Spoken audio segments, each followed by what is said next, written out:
What's going on, guys? Good morning, good afternoon, whatever it is for you, nice guy driver. So, I just want to tell a quick story about, it has to do with private rides. And I just want to make this disclaimer. I am not legally set up to do legitimate private rides right now. So when I say private rides, in this particular form, I'm talking cash rides, basically. I only have like 3. I am talking about, in the next series of videos, going private and my journey to that, But cash rides is just a skill that it's going to take to convert those anyway. So might as well get your feet wet, but technically it's not legal, So I got this one cash ride, and this is a warning for you people that want to do these cash rides. You cannot build a personal relationship with these people on the lower tier, meaning the basic Lyft and UberX. And I'm going to tell you why. This particular girl, I've been dealing with for years. I would say, 2 years now? Off and on, though. So it's never like, it might be like 6 months straight and then stop and then I'll see her again. The problem is, we've built a personal relationship during the transactions, just talking. We never created any sexual attachment or relationship, but we got close and I let her get familiar because I let her talk dirty. I don't correct her. I let her think that we could possibly have a real sexual relationship in the future. I let her think that. And that is wrong. She broke, so I felt sorry for her. So I tried to charge her less than I would charge the average person, we'll say. She does work. She does have a job. She's not physically attractive to me.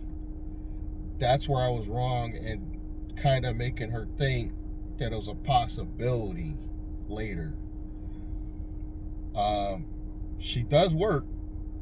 She's got kids that, from what I understand, she don't have custody. The father has custody. That's red flag number 1. And the whole time I've known her, I've watched her lose her apartment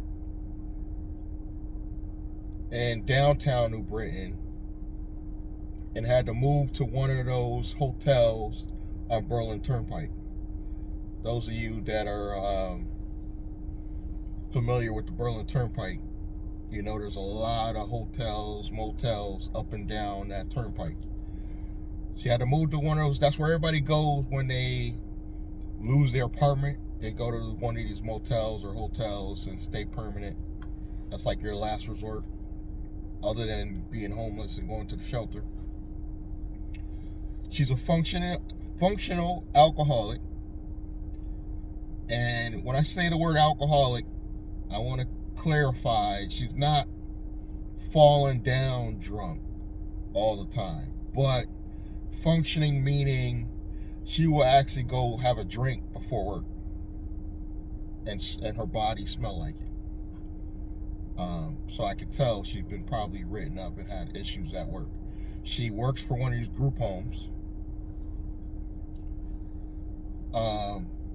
which I have some experience in, because one of my last jobs was a group home.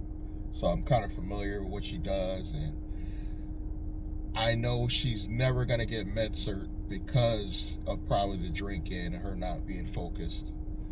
So I felt sorry for her.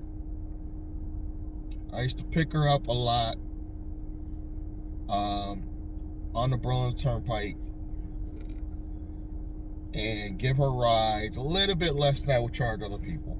You know, probably $5. I probably would charge people 15, say from New Britain to Berlin, where she is. She's more like on the Berlin line there, Berlin Turnpike. I charge her 10.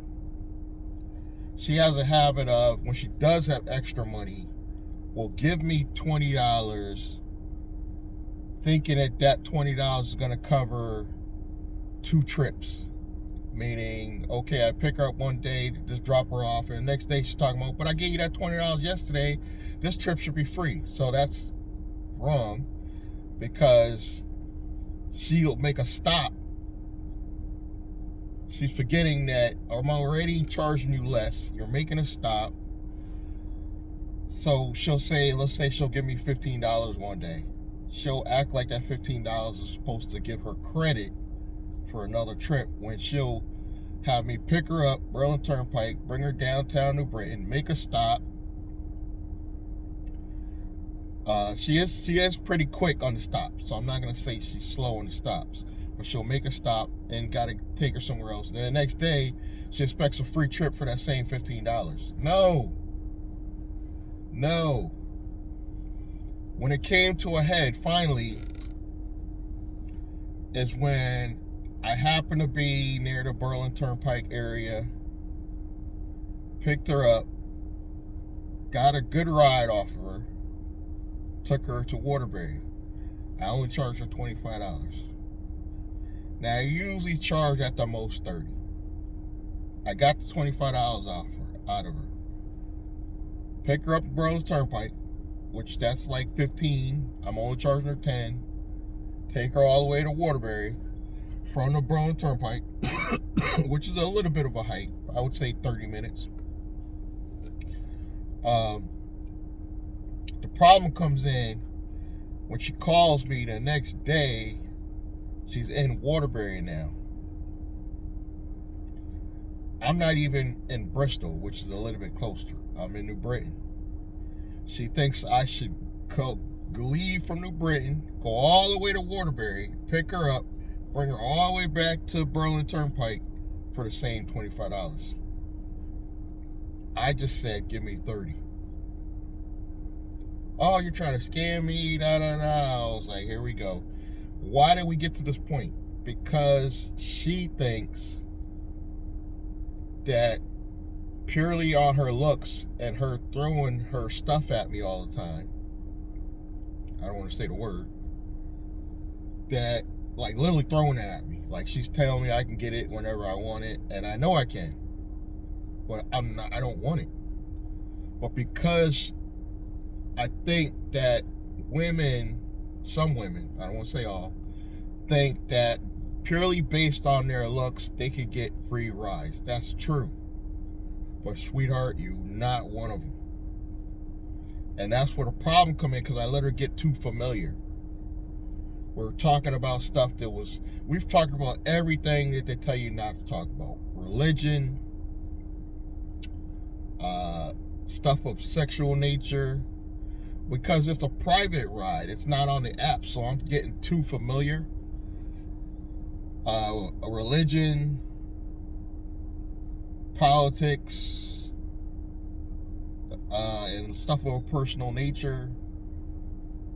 Her literally throwing it at me. She tries to call me at night, but I never pick up because I know what that's about. She's drunk, wants me to come over. We already know where that's going. So when you let people get familiar, they want to take advantage of you financially. And I knew this. It slipped my mind because I knew her for a while. That's why I think it let slip my mind. Because I have other women. I have 3 people. One's another woman, and I got one guy. But the other woman, we barely say 2 words to each other. We hand off cash, and we might say stuff like, it's a nice day today, hope it don't rain. That's the most of our conversation. Also happens, funny, ironically, she's also in that same field. Apparently a lot of people in the New Britain area are in the group home arena, dealing with the mentally disabled and stuff. So we don't, no personal situation, hands me the money, never have a problem. She calls me. If I'm not available, she'll be like, okay, I know she has other drivers. I don't take that personally. I personally don't want to lock down too many cash rides until I go 100% private for liability reasons, obviously. But those were so easy to convert. That's probably the reason why I took those. But I don't go out of my way to convert cash rides really too much. Even though some people say in the comments, do it, and then you got these diehard app people, oh, you're breaking the law.